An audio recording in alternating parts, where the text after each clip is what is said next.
Robert, I'm really looking forward to discussing the Barbican. I used to talk about it 30 years ago with our former colleague and friend, Michael Lancaster, and his view was that it was a terrible place. And I used to say, no, it's half terrible and it's half very good. He said, no, Tom, come, I'll show you. You're making a mistake. There's nothing good about it. What I think is that he used to come here for concerts. And so he probably came on sort of dark, cold nights, and I imagine him wandering about on the podium saying, help, I'm lost, does anybody know where there's a concert? So that's my view, half good, half bad. What do you think?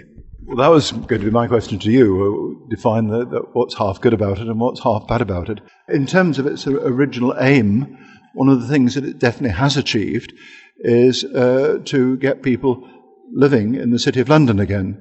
It was originally proposed in the 1950s, and now there are 4,000 people living in the city once more. Yes, 4,000. I think that's half the population of the City of London, which is pretty remarkable. And I looked up some statistics. I hope they're correct.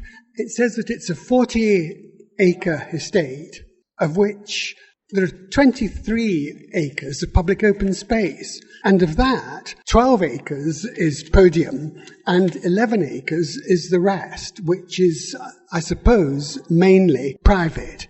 And so I think my simple summary would be is that with the exception of the terrace outside the cafe, I think that the public space is pretty awful and the private green space is exceptionally good. I can't think of any space as good as that that's been made on housing estates since the war. I wouldn't say awful. I would be more analytical about so many of the public walkways. They're plain, they're open, and they're in some places rather windswept, but they lack interest in terms of street interest. They're not streets that you can walk along and look through shop windows. Yeah. Alistair Cook apparently said it's a cross between a medieval fortress and the worst of Le Corbusier. Well, medieval fortress would, given that it was originally the Roman Barbican, would seem to tally. I think it's got elements of sculptural, three-dimensional feel about it, which is very good. And I'm very keen on the concrete, chipped concrete. We can feel it here, which is full of interest. Robert, are you coming out as an admirer of brutalism? I've always been an admirer of concrete and its plastic abilities. I never thought of this as being a brutalist estate. It was designed in the late 50s while I was still at school, and it was built through the 1960s and finished in 72, I think it was. And my definitions of brutalism, a coinage used by Rayner Banham, but the work of, say, Alex Hardy at Cambridge University. In their architecture school, they did an extension. Interesting comparison, actually, since thinking about Corbusier with the Capitol complex at Chandigarh. And the comparison is that the architecture is better at Chandigarh. Corbusier was a more talented designer than Chamberlain, Powell and Bon. But the public space is much, much better at the Barbican than it is at Chandigarh. Even the bad public space is much better. My version is it would be the difference between Palladianism and Baroque. Corbusier's work is very dynamic sculptural work, while Chamberlain, Bon and Powell's work here is much more mannered, much more sedate, but not necessarily better or worse. I think it's rather charming in its Englishness.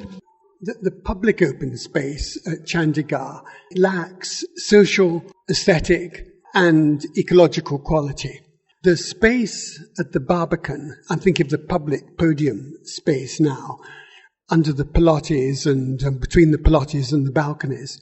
It's windy, exposed, it's got no social, no aesthetic, no ecological qualities. But the sunken courtyards, I think, are very interesting because so often architect-designed courtyards on the scale of light wells are just useless space. They let the light in and they don't do anything else at all, like the courtyards at Stockwell Street. But the courtyards at the Barbican really are like London squares, but they're better. They're enclosed at all four corners, like the plaza at the Rockefeller Centre, and they're good ecologically, socially, visually. Let me explain about the walkways here. They're based on a theory that there should be separation of the motor car and pedestrians, which in a sense was a noble theory. It was particularly promulgated by Colin Buchanan. And so the idea both here and throughout the City of London was in fact to have a first floor walkway free of the motor car. Now we can accept that streets should be full of life, should have shop fronts, should be full of interest, should have pedestrians, but can have vehicle access as well. Yeah, that's a very fair point, and doubtless correct. They thought that it would extend across the city, and if it had, then it would be a much more useful structure. But they also had the idea, coming from Christopher Wren, that it was a good idea to replan London's street network and to modernise the city. I think they probably thought that all those buildings in the city were obsolete and needed to be replaced. And so they thought that they could redo the street pattern and redo the pedestrian circulation and create a city of tomorrow, a Corbusier city. Comprehensive redevelopment was the term that was used. Don't get me wrong, I think the Colin Buchanan idea of segregated traffic and pedestrian walkways was not a good idea. It's a misconceived idea. I'm simply mentioning it because that was the aspiration of the time. And I think it's well illustrated here because the walkways are mundane, lacking in interest, unfriendly. No, that's right. I just can't think of any city where it's worked. It was a failure. Sad. I think you can find probably examples of themed supermarket developments in the state, which are several stories up. And the example here would be at Canary Wharf, where its segregation of quite an extensive sort has worked, remembering that Canary Wharf, the so-called ground level, has about 7 levels below. True, but it is also at ground level. And that was really the way to do it. If you want to put the cars underground, then you should have dug tunnels. Instead of putting the pedestrians up in the air, you should put the cars under the ground. Tom, they did put the pedestrians up in the air at Canary Wharf. It's a structure of about 7 stories high, which then reaches the level that everybody thinks of as the ground level. No, that's not right. The vehicular I know about the underground levels, but the circulation level around Canada Square is, about 2 meters above water level.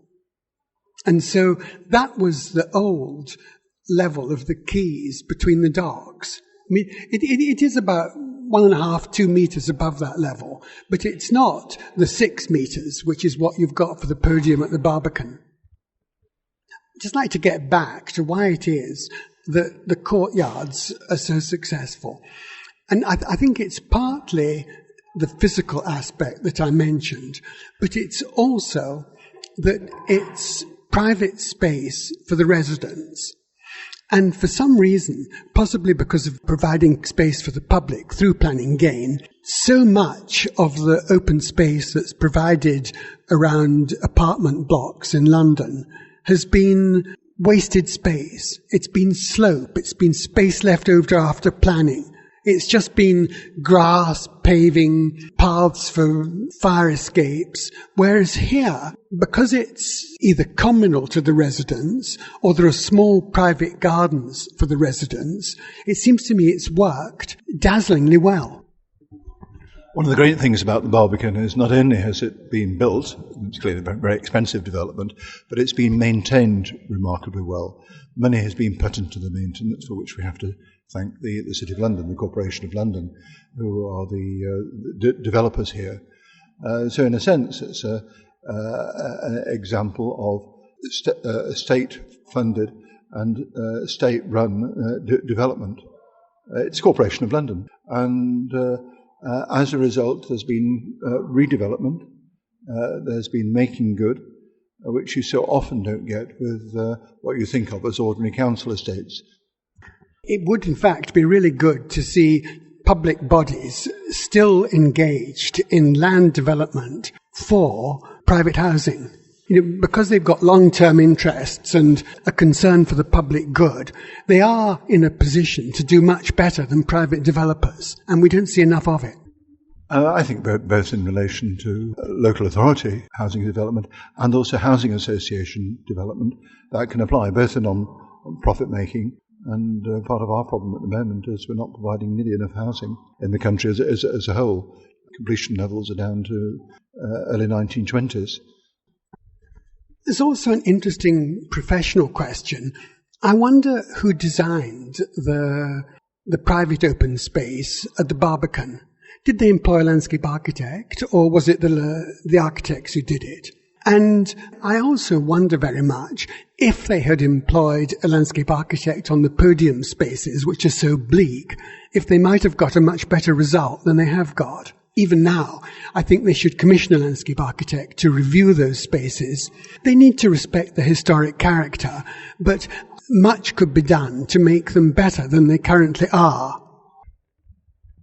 I'm trying to think of the comparison, and it's the estate just south of Paddington, where there was a landscape architect involved. I'll have to come back to that.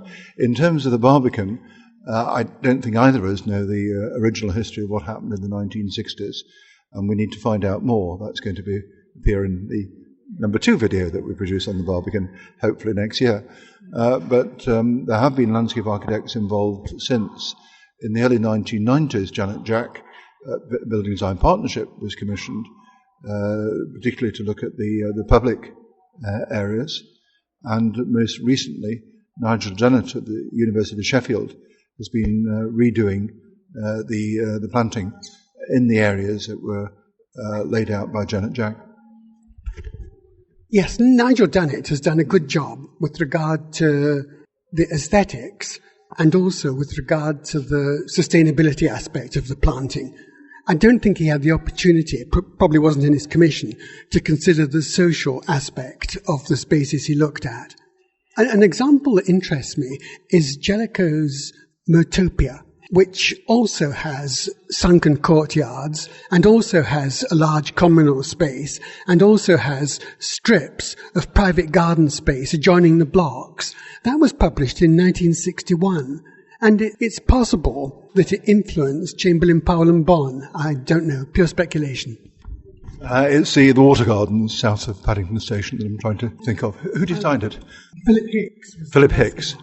Who's not much known. We need to have a seminar about the work of Philip Hicks, because it's a splendid development and shows what could have happened at the Barbican. There's a real integration of public space and water, and shows really what's been lost here, or the opportunity not taken. In terms of Nigel Dennett's work, to say that he was very much working within the constraints or within the areas as set by Janet Jack. Janet Jack converted areas, planters basically, which were brick-edged, into areas which were otherwise simply just brick paving, great plains of brick paving. And as I understand it, well, certainly from what I can see, Nigel Dennett has been working within that constraint.